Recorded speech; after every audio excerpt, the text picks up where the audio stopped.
tzaddik to. Okay, so continuing from last week, we're on the subject of Gilgul of reincarnation.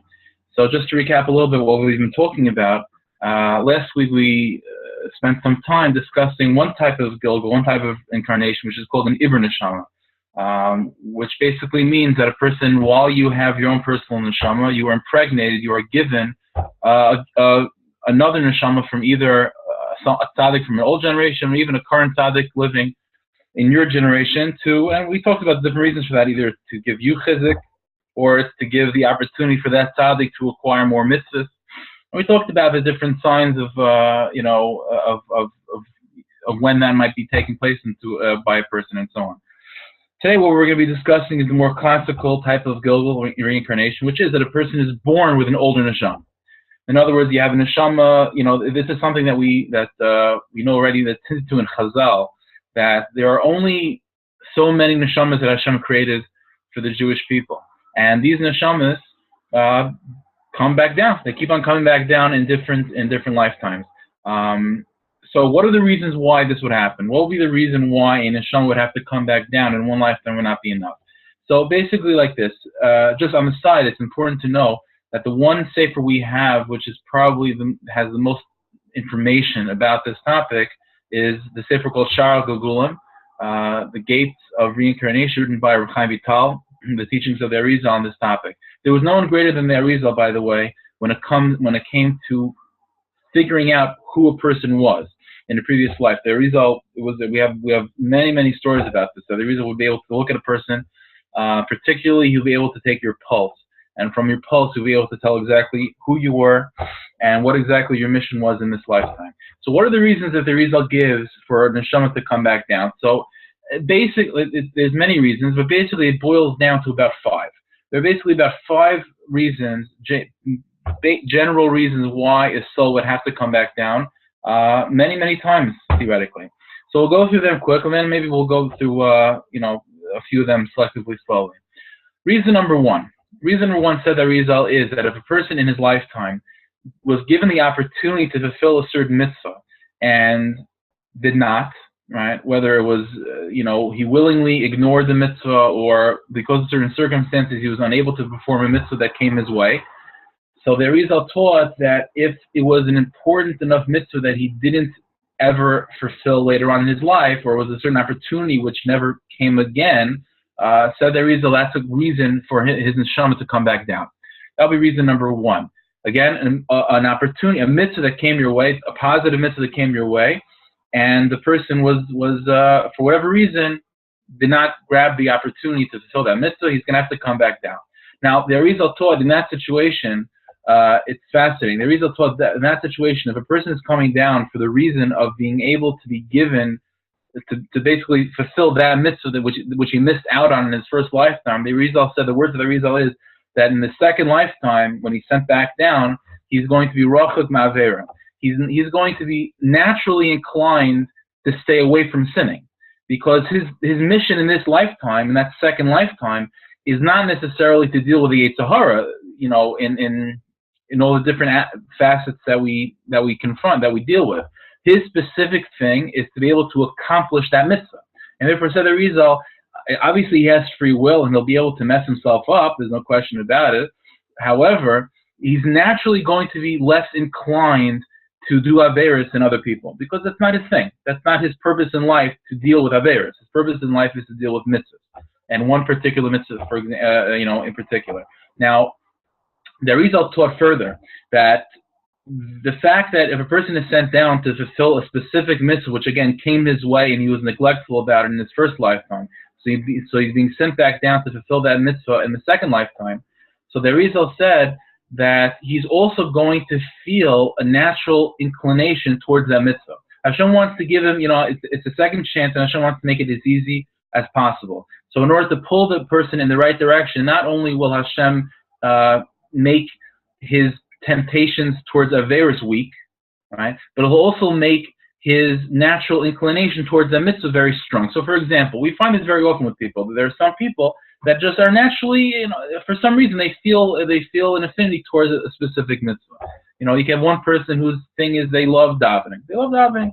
They love tzedakah. They feel everything in their lifetime is pulling them towards making a good parnas in order that they should give tzedakah. Another person's thing is birkat cholim. Things birkat cholim, achnat zarchim, whatever the case may be. Where is that coming from? So the result was that's exactly it. That it could very well be that his mission in his lifetime, for whatever reason, there was a missed opportunity in a previous lifetime to, let's say, for example, have a guest on Shabbos, that they would look at there was a poor person, an opportunity was missed. So Hashem will send him back down. And his mission in this second lifetime is to excel in the mitzvah of Achnat Zarchim. So in order to make that happen, Hashem will therefore give him an inclination towards the mitzvah. He'll, again, and along with that, obviously Hashem will also give him the opportunity to fulfill the mitzvahs very often. So he'll have a nice house, and he'll have a comfortable way of living, and he'll be able to have a lot of guests. And that's his mission in life. What's curious about this it's interesting, is that we already find this in Chazal. The Rizal explained that this is the meaning what we find in many times in Chazal, that one Tana or one Amora would speak to the other, and there was a common question they would always ask each other, which was, B'mai Zohir Tfei. What mitzvah are you particular in? What mitzvah is your particular thing that you always are very makbid and you're very strict about? So the Rizal told what that question was asked, what they were asking with that question was not just a curiosity, what do you enjoy doing, in your off time? What the Rizal explained that question was that one Tana, one Amar was asking his friend, what do you feel is your tachlis in life? What do you feel is your specific mission in this lifetime as far as mitzvahs are concerned? What mitzvah attracts you the greatest? And what's particularly interesting is that very often the answer that was given by these Tanaim and Amoraim, we would expect the answer to be learning, right? That's when we think of Rabbi Kiva, when we think of Rabbi Yochanan Zakkai, we think about the Talmud Chacham. And therefore, if we had to take a wild guess, what the purpose, why were they sent down to this world? What was their specific mission? What mitzvah? You'd say the mitzvah of learning. But very often, it's very interesting that when they responded to these questions of B'mai Zohar Tzvei, what are you particularly careful about? The answer very often is strange. I mean, one particular Gemara, you have one Amora who's, throughout the entire Shas is always, referred to, he's always talked about as far as his learning. And when he responded to this question of B'mai Zohar Tzvei, what are you careful about? His answer was Matanas Lavyonim, which is interesting. Which according to Arizal means that he was responding and saying that even though it's true that, obviously I spend most of my time learning and teaching and so on, but there's a specific area of mitzvahs that I feel particularly drawn to and I feel particularly careful with, and that's Matanas Lavyonim. And that was his way of saying that at least that's partially why he was sent to this world. Another person responded that his mitzvah was, again, tzedakah. Again, you wouldn't think like that, but that's what these Tanaim and Amoraim are saying, which tells us that you can't judge a book by its cover. In other words, that if you see someone who you expect to be, who spends 90% of his lifetime focused in Avodas Hashem, but he spends 90% of his lifetime focused in a specific area of Avodas Hashem, that doesn't necessarily mean that that's his particular mission. Of course, if he's accomplishing, then a person can have many missions, but as an individual, as a person who's particular in a particular relationship he has with Hashem and his neshama, it could very well be that the tikkun, the rectification of his particular neshama, is Matanas Lavyonim. Now, what about the fact that the rest of the majority of his life he's learning and teaching and so on? So we'll get to that in a moment. But that's one major reason why his soul would come back to a missed opportunity of a mitzvah, and therefore he's sent back down to focus and to excel in that particular mitzvah. Whatever the case may be. And again, he'll be naturally inclined not to sin, and he'll be naturally driven towards that mitzvah, which is why it's a scary thing for a person to convince himself to go in an area of life and to lead a life that's against his natural inclinations. It's not a simple thing to, because if a person's natural inclinations are to pull him in a certain way, again, within this framework of Shulchan Aruch, obviously, then that's a very strong indication of why you're here. So it's not a simple thing at all. A person needs to have a lot of seichel to be able to make such big decisions, to go against one's inclination as far as, a path of life. That's reason number one.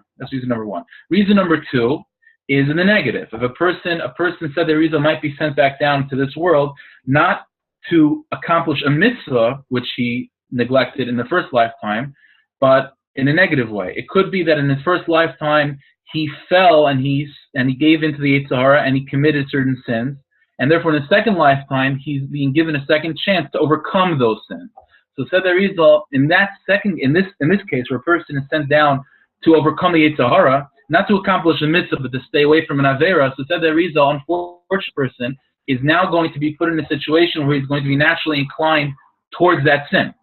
And the reason for that is because, again, that's part of the deal. In order to fix the mistake that a person made, he has to be given the temptation. Otherwise, if, for example, a person is not tempted to break Shabbos, then you don't get reward for not breaking Shabbos. As far as you get reward for all the positive mitzvahs you do, whether you feel like it or not. But as far as staying away from a sin, you only get reward for that if you had a temptation. So therefore, said the result, if this person was specifically sent in life, we'll give an example. A person in his first lifetime, whatever it is, violated the mitzvah of eating non kosher food. Whatever, he violated that mitzvah knowingly, willingly. He's being sent back down in a second lifetime to conquer that avera, to conquer that Yetzer Hara. So said the Arizal, he's going to have no choice but to be given, to be put in a situation in life where he's going to be tempted very much with that sin. And therefore, every time he's confronted with that sin and he wants to give in, therefore his mission is to overcome that. Again, this also gives a person chizuk. Very often we find this within ourselves. So there are certain areas of Yiddishkeit where we feel ourselves in a negative way being drawn to certain sins and certain smallnesses and stumbling blocks more than other people. And we look at our neighbor and say, like, that guy doesn't seem to have a problem with this, and I'm the disgusting Russia that's constantly suffering with this issue of this Yetzer Hara, even though the rest of my Yiddishkeit seems to be great.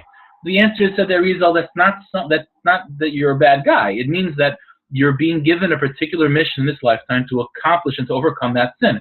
Why that sin? Okay, so it could be in a previous lifetime the person stumbled in it. But now, in order to give you the opportunity to fix that and to accomplish what you need to accomplish, therefore you're being tested and you're being tempted in that, and it can last an entire lifetime. Now, there's a fascinating teaching from Rav about this in this area, and this is something it's hard. I'm saying this over, but it's something that needs a lot of even maturity to hear. The Rav said that very often a person has a certain area, a certain Yetzer Hara that he struggles with his entire life, and he never really truly overcomes it. Every once in a while, he controls himself. Other times he gives in, but he never really overcomes the obstacle. So Rav said that person might look at himself as a failure. However, says Rav, it's a very amazing thing. Rav says that very often, I shouldn't say very often, but it could happen where Hashem sends a person down to struggle with the Yetzer Hara. As for example, eating non-kosher food, whatever the case may be. And Hashem's plan is that he should never truly overcome that obstacle. His tachlis is to fight. His tachlis is to fight and do the best he can. But will he ever truly be given the strength to be victorious over the Yetzer Hara? Not necessarily. So again, you could abuse that knowledge, and therefore you could not fight as hard. But Rav Tzadok is saying is that there is such a thing. A person is given a life where his job is just to fight and to struggle, and it's a sad thing, but that's his purpose in life. And therefore, if he doesn't ever overcome in his mind, he doesn't think he's overcoming. That's not a failure. You're doing the best you can. That's all you're expected to do. That's all Hashem expects you to do. And that's all Hashem wants you to do. He wants the person to struggle. There's such a thing. So that's reason number 2 why a soul will be sent down to a second lifetime. So again, either to accomplish a mitzvah that was missed, or to overcome the Yetzer Hara that was victorious in a previous lifetime. Reason number 3, again, I'm just going through them, and then obviously if there's any questions, for sure. Even if right now there's any questions, you could type in. Reason number 3 why a person will be sent down is not for his own personal rectification. It's not because his neshama is missing anything. He fulfilled all the mitzvahs he could. He overcame all the Yetzer Haras. He's being sent back down particularly just to help other people. There's such a thing. The Rizal taught in such a person, said the Rizal, these words are very strong. The Rizal said he's muftach, he's guaranteed that he will not sin in his lifetime. What does that mean? Don't you know that everyone sins? I don't know. But that's the Rizal said that he's guaranteed he will not sin, at least to a strong degree. And because his purpose is not for his own neshama, therefore Hashem will never send him. Hashem wouldn't send down that neshama, at its own risk if it wasn't for its own purpose. That soul is being sent down to help other people. Now, what does that mean? Does that mean helping other people financially? Does it mean helping other people spiritually? all of the above, in any way. There are a few examples of people like this. The Arizal himself said about himself that he was sent down purely to teach Ruchai Vital. And he said he wasn't here that lifetime of the Arizal. He said, I'm not here for anything, to fix anything in my soul, and I'm not here to help other people. I'm here for one thing, which is to help Ruchai Vital. And that's why the Arizal was very strong, that he wouldn't necessarily teach other people. He would only teach Ruchai Vital, and he swore to Ruchai Vital that anything he asked, he would reveal, and so on. Many stories like this. Now, it's interesting, those people that are sent down to help other people, generally speaking, become very, very big tzaddikim. Because again, like I said, from the Arizal, they sort of guarantee that they won't sin. So therefore, they're going to be much more inclined to become big tzaddikim, and they will help other people. Now, just on the side, it's an interesting thing.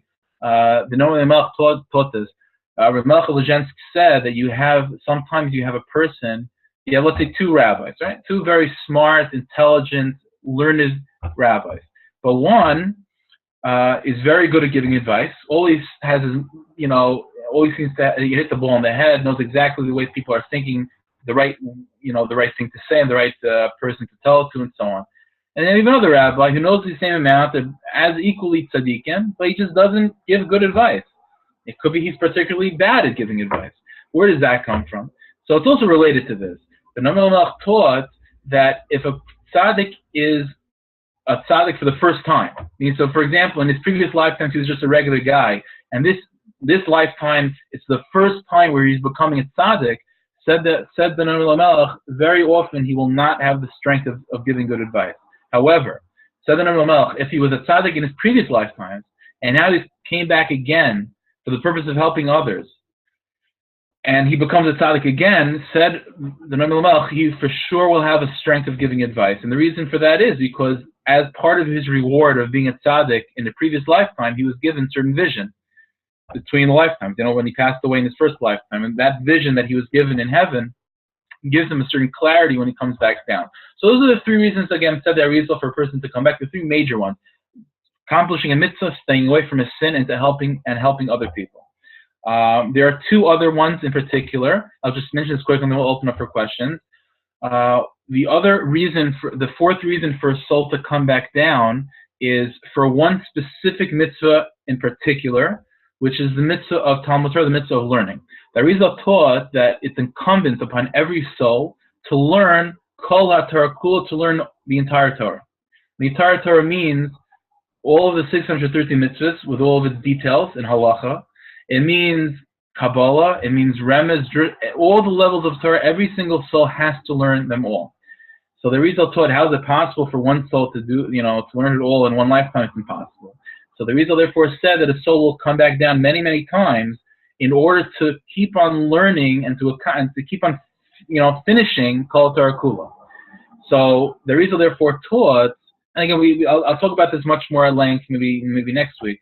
But that's one reason. Therefore, the Arizal taught every person is given a natural inclination about what to learn, because again, if a person keeps on coming back down and keeps on learning the same things over and over again, you're not doing it. You're not accomplishing what you need to accomplish. If Hashem sends you down with a particular area of Torah that you feel attracted to. Again, I'll talk about much more in depth next time. The final reason, and again, these are just quickly, and then we'll go back. Maybe we'll speak about them in greater detail later. The final reason, said the Arizal, which maybe needs the most explanation, and we don't have a lot of time to deal with that right now. The last final reason why a soul would come down is to marry its shidduch, to marry its proper shidduch. Now that opens the whole thing. Okay, so what does that mean? It means it's possible to be sent down and to not marry your shidduch. So that needs explanation. That's the final thing that the Arizal said why a soul will come down, because there is such a thing, a person marrying the person they're supposed to 100%, and they will have a happy marriage with many children, 120, and they're very happy together. But it doesn't mean that it's the true zivug. Again, it's a scary thing, and it needs a lot of explanation. Bez Hashem will try to discuss that in further detail. That's the final reason why a soul would come back down, to marry its zivug, marry its true mate. I guess we'll stop with this. Again, if there's any questions, please feel free. And again, if these things will become clarified, hopefully they'll become clarified over the following Shiur Mitzvah. So we just opened up. I unmuted everybody. If anybody wants to ask a question, go ahead. No? Okay. Yeah, hi. I just want to... Hello? Yeah. I just want to ask you a quick question. I mean, I understand that there's a context in terms of in terms of, let's say, balancing chesed and Torah or whatever else, the other mitzvah that you're pulled toward. I mean, I assume we're going to talk about that more, but Yeah. if Talmud Torah is going to get kulam, I guess we're all taught to always, the Yetzer Hara is always pulling us away from the Torah. So how do you balance that in terms of, okay, I'm pulled towards chesed, but at the same time, I know I have to learn? Yeah. Yeah, so that's a very good question. So this is something that, B'ez Hashem, I want to spend a lot of time on specifically next year when we talk about specifically the issue of the fourth reason of the result that a soul has to learn Kol Torah Kula. It's important to talk about this because a person definitely gets the impression growing up in mainstream yeshivas that, like you said, Chazal say, Talmud Torah Keneged Kulam, the mitzvah of learning is the most important. That's the end all and be all. There's no question Talmud Torah is great and it's one of the most important mitzvahs. But what the Rizal is telling us is that that's not necessarily the only purpose of life. It's not the only purpose in life. And we have to talk about this in greater detail.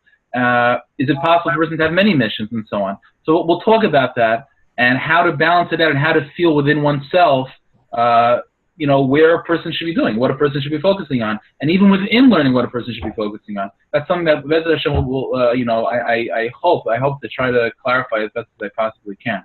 But I don't mean to push you off, but I think we'll be able to. I hope to be able to try to clarify that. Anybody else? Yeah. Are Gilgulim only by Yidden or also? Yeah. So by non-Jews and so on, right. So yeah. So we find the concept of Gilgulim by non-Jews as well, but it's a different subject entirely because a non-Jewish soul. See, non-Jews have souls, but it's a different group. It's a different species, really. It's a completely different ballgame. The soul of a non-Jew will be reincarnated, not so much for its own personal either rectification or its own personal connection with Hashem. Non-Jewish soul will be reincarnated because of its relationship with Jews. Let me clarify a little bit. There is a teaching from, again, the Arizal, and Baal Shem Tov even talked about this a lot as well, that every single Jewish neshama has its non-Jewish soul counterpart. So it's interesting. That's why Chazal say that if a person is zoch, if a person is worthy, he's able to take his portion and his friend's portion in Gan Eden. Chazal say such a thing. So the Baal Shem Tov taught that means that you're able to take your portion and the that non-Jew out there, that's your counterpart, that's your opposite. That's the embodiment of your Yetzer Hara, you get his portion as well. We have a few people in history that have revealed who their opposites were. For example, the Baal Tanya said that his opposite, the non-Jew that corresponds to his soul, that embodies everything that he has to fight against, was Napoleon. Baal Tanya said that, such a thing. The Baal Shem Tov also said that his opposite was some cardinal in Poland. So I don't remember the guy's name, but some cardinal in Poland. Now, what does that mean? So again, it's a big topic. But what that means is that just like a neshama, just like a Jewish neshama is the embodiment of all holiness and godliness and everything that a person is supposed to accomplish and so on, the Yetzer Hara also has its embodiment. The Yetzer Hara also has its embodiment, and that your opposite that gives you, that gives you something to struggle with is embodied in that non-Jew that's your counterpart. So when a Jewish neshama goes through its incarnation, the non-Jewish neshama that's its counterpart will also go through its reincarnations as well. But not for its own purpose, but just to give your soul balance, to give your Yetzer Hara some concretizing, some physical form in this world. Now, why is it necessary? Again, these are things that I hope to be able to talk about this. But there is such a thing, again, just to clarify, there is such a thing as reincarnation by non-Jews, but it's not for their purpose. It's really to somehow give us free will. They travel with the Jewish souls. Again, we'll talk about this more. There is also a concept of reincarnation in inanimate objects and animals. Again, these are things that we'll talk about at greater length, hopefully in the future shiurim. Anybody else? Okay. Okay.